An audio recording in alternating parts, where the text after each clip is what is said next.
I think the demonstrations that Aunt May and Mother and Papa were involved in, they were worried about Hogansville and Newnan and LaGrange. I don't know that they ever tied it together that this was Southwide or nationwide. You know, they probably did at the time, but they weren't part of, quote, an organized hundreds of thousands of people. It was just this community and Newnan and LaGrange. No, Newnan didn't get organized, I don't think. No, but those were the ones that you were later. trying to help because communications wasn't that good. Papa read all the time, but I'm not sure the rest of the family did. Now, he knew what was that going on. Well, let me show you some clippings from the Atlanta papers. Somebody at that reunion had some of them. It says right here, strike prisoners in cheerful mood. You might want to read out loud right down below to Eddie Mae. We were. Good Lord. I know it's not. Imprisoned under martial law, 16 women and 112 men captured by National Guardsmen from a textile mill picket line in Newnan. Settled down Monday night in the strange life of a makeshift military internment camp. The entire lot appeared in good spirits. Y'all having a party? We didn't have nothing to eat.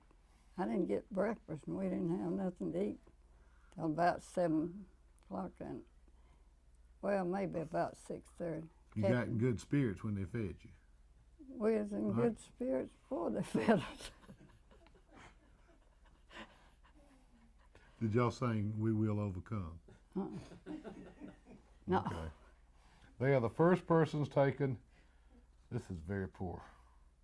In something by the Georgia National Guard on charges of trying to keep workers from returning to mills despite the national textile strike.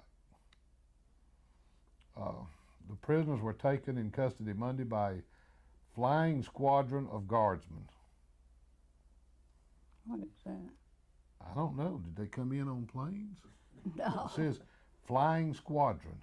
No, Maybe it's Air Force. Eugene Talmadge was elected that night, and he called those National Guards out at 2 o'clock in the morning. Well, it says they were under That's not right. Adjutant Lindsey Camp under Governor Eugene Talmadge's martial law decree. The women, most of them girls in their late teens or early 20s, seemed most cheerful and much more conversational than the men prisoners. They all wondered when they would get out, but they did not appear worried.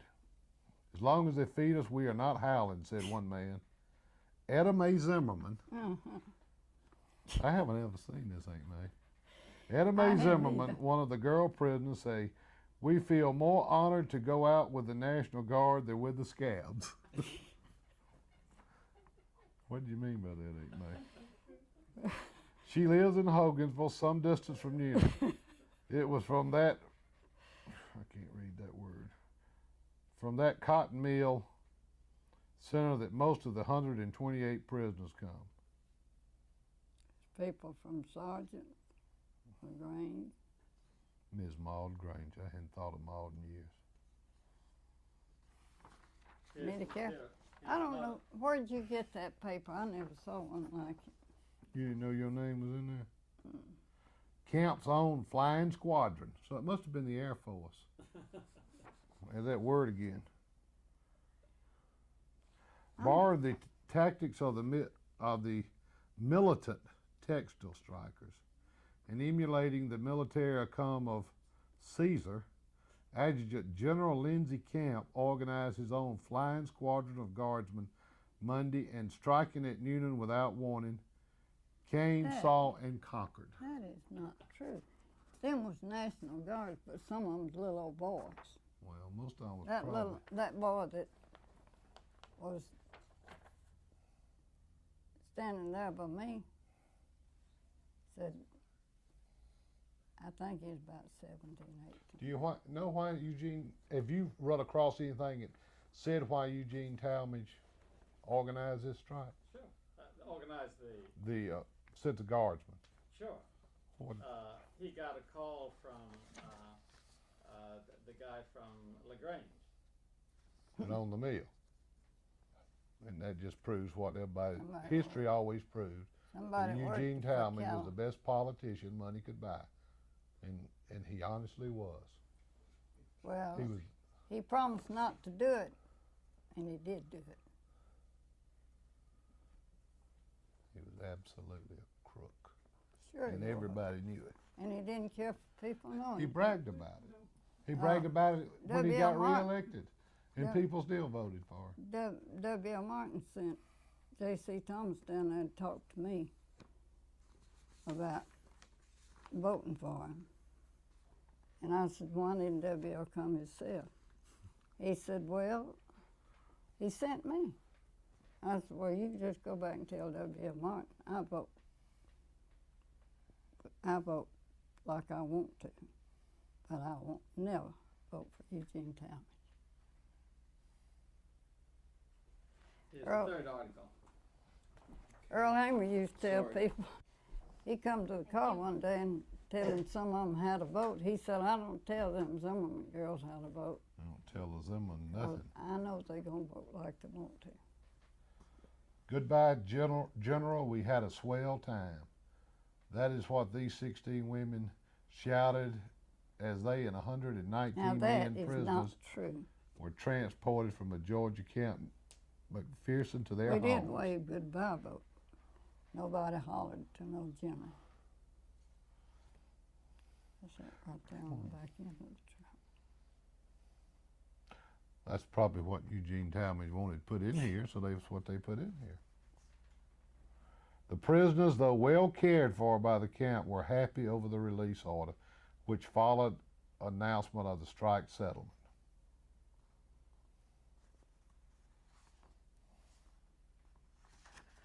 These things are amazing.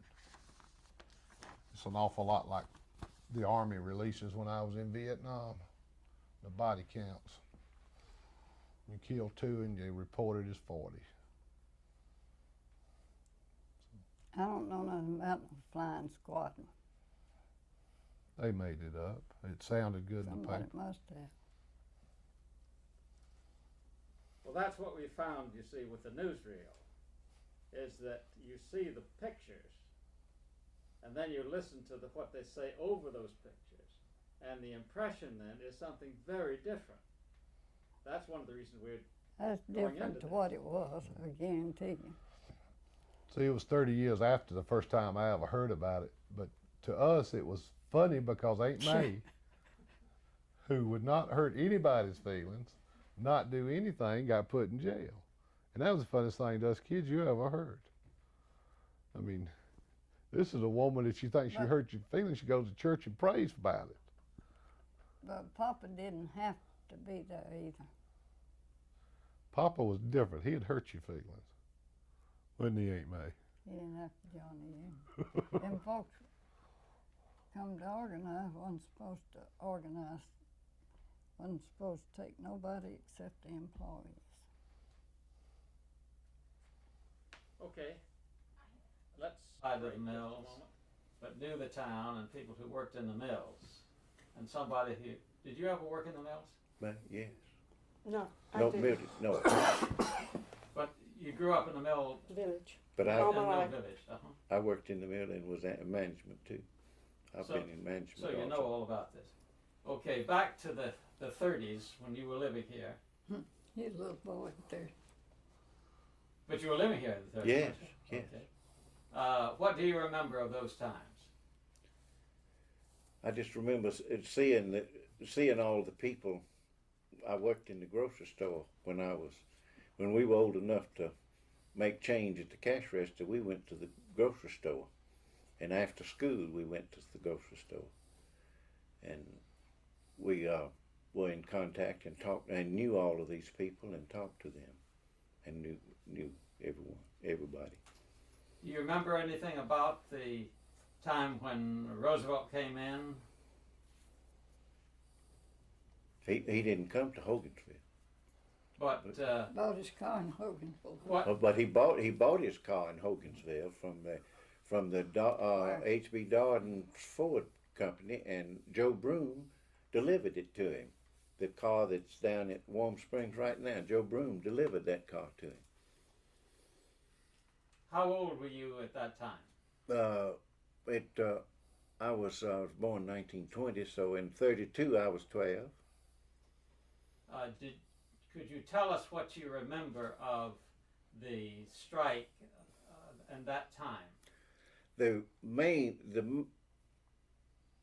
I'm like Roger. We never talked about it. I don't ever remember talking about it after it was over. I don't ever even remember, because I knew all of the strikers, and I knew the leader, the Homer Welch. I knew him, but I don't remember ever talking about it, discussing it at the store about the strikes, the pros or cons. I don't ever remember that, but I know that they were on strike, and then the one instant I remember, they had a confrontation down Homer, and the organizers had a confrontation at the mill, and they were on the railroad track. They got them off the mill property back on the railroad track, I remember.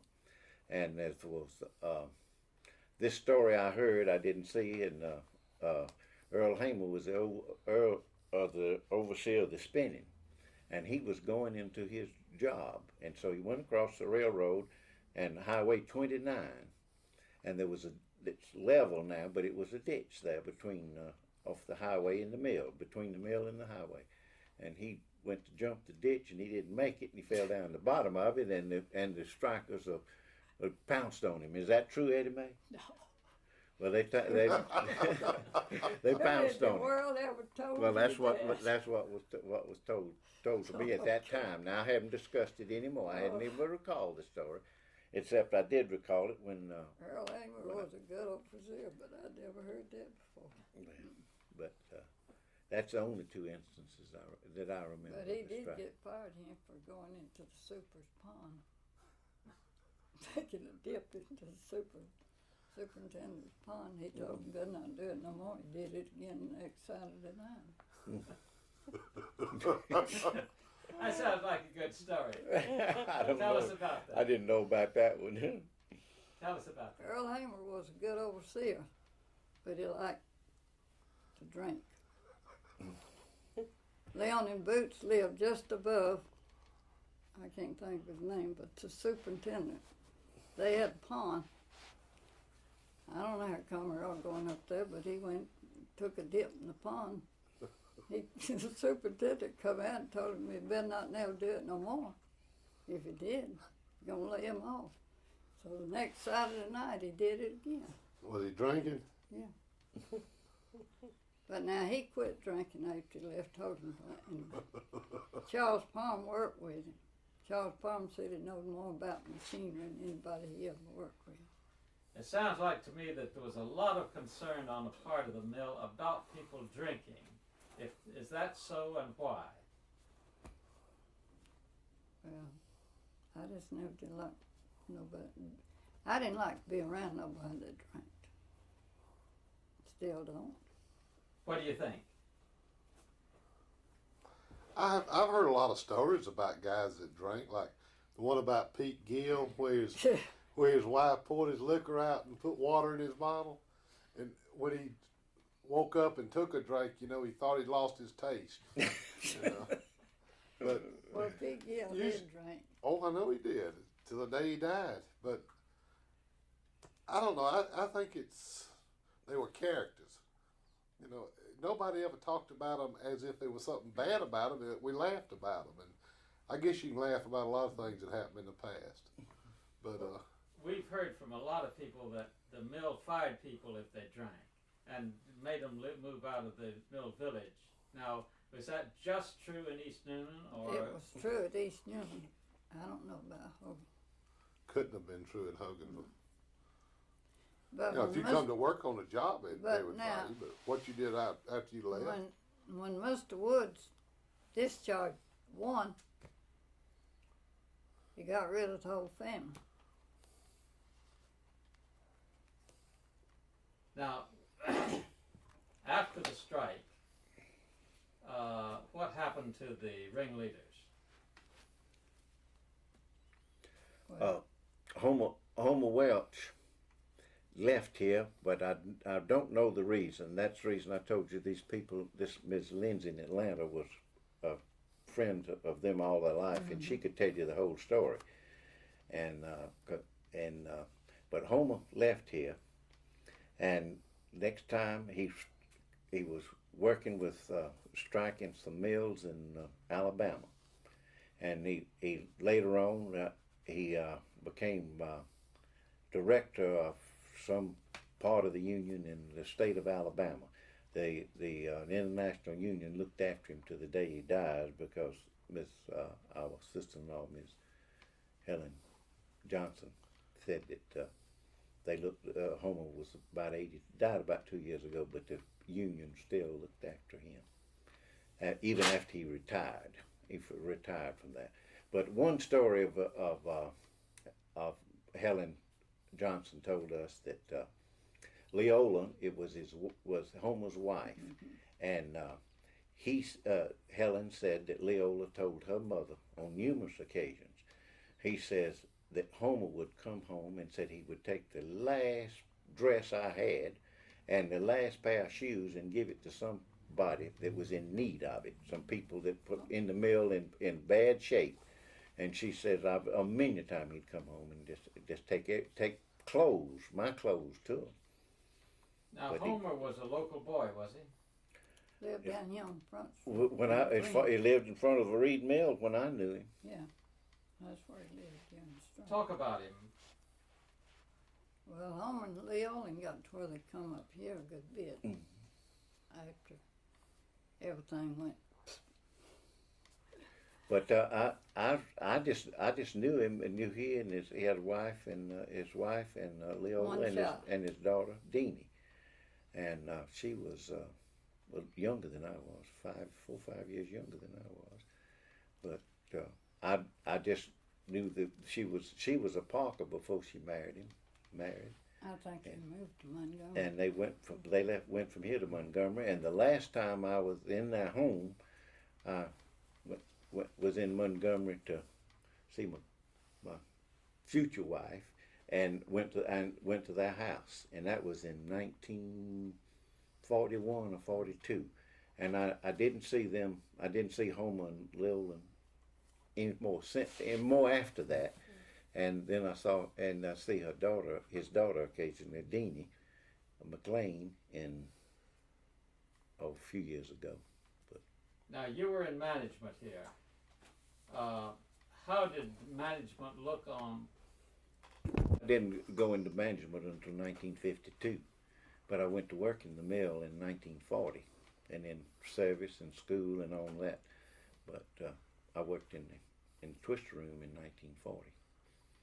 But the strike, that was 6 years after the strike, and some of the people were never hired. I know of one man that told me they'd never give him a job back down there.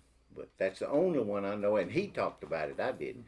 He said he could never get a job back down there. But that's the only one I knew about. But as Roger has said, that we never did discuss it. The people never discussed it after it was over, because you find out these independent people, and they never were fully organized here. And I don't know the two men that come to order.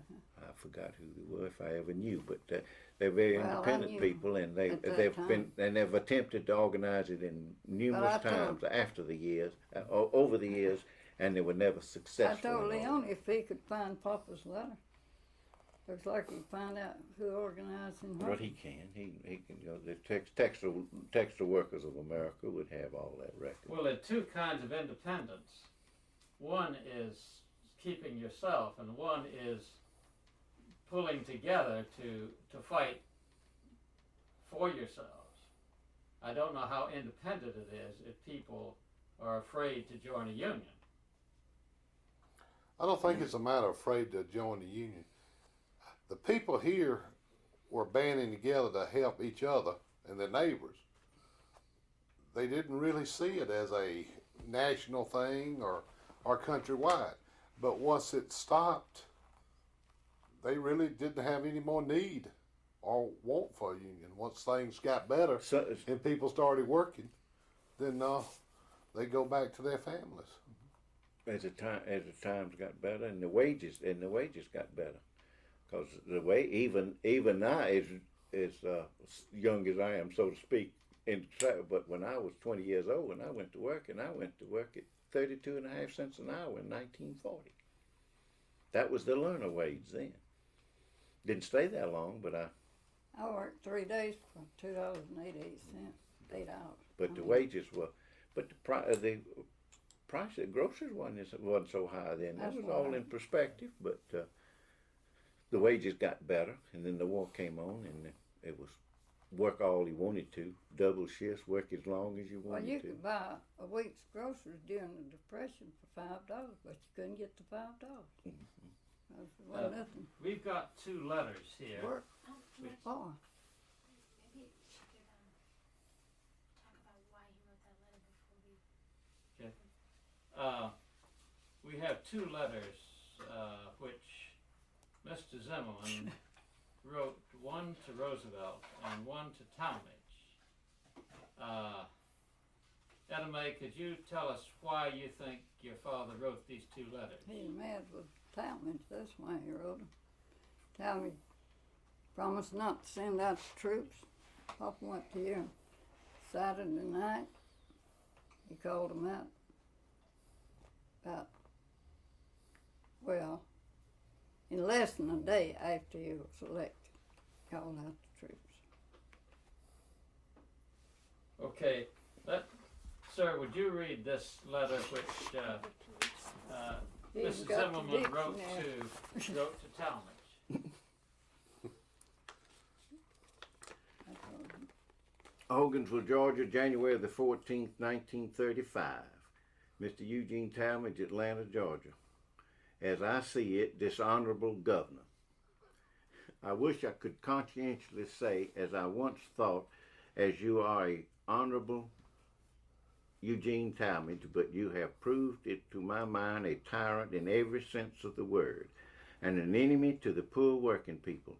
I want you to look at this picture herewith enclosed and think of yourself. This man looks to me an humble man, and no doubt the man behind him with the gun in his head pushing him away from his job because he was asking for his portion of the goods he produced. No doubt, which was of much less than the products of his labor, and also less than was necessary to care for his family needs and school his children. This man, being pushed by one of your gunsmen, has only a labor to sell which is the source of all work, even to the machine which he operates. Yet men who own controlling interest in their company act as officers for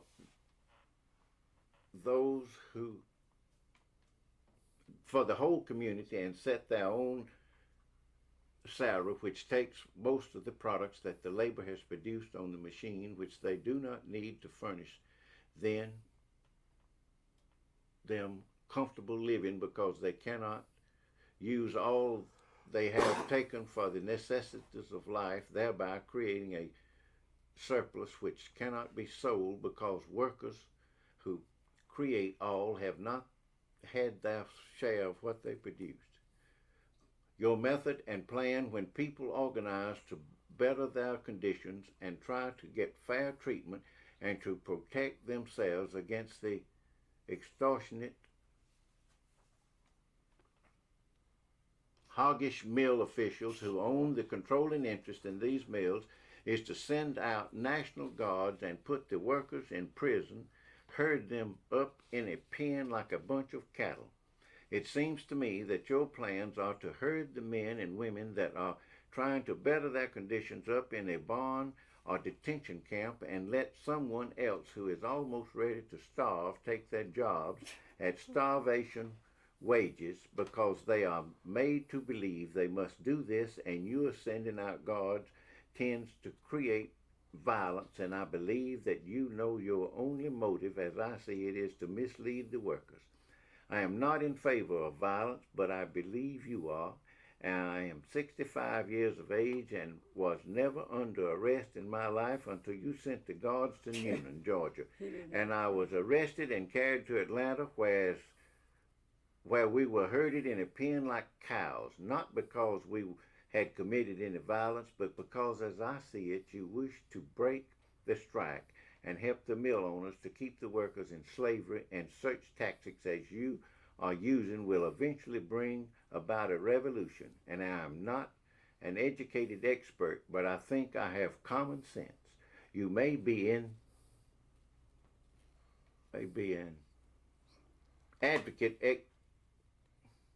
educated expert, but you are using damn poor judgment.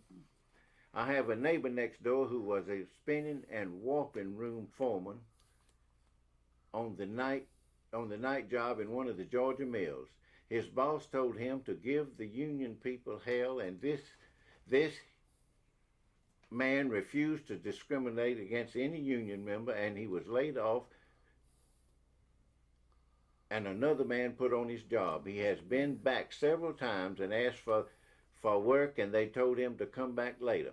Finally, he asked to just give him something to do and to make a living for his wife and children. He has a wife and 7 children who are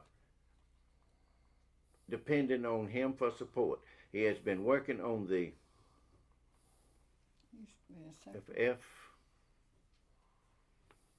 FNRA, I guess, for some time, and on the nets $4.65 per week. The scale of wages that you endorse, and has to house rent, buy fuel, and feed his family with his inadequate amount.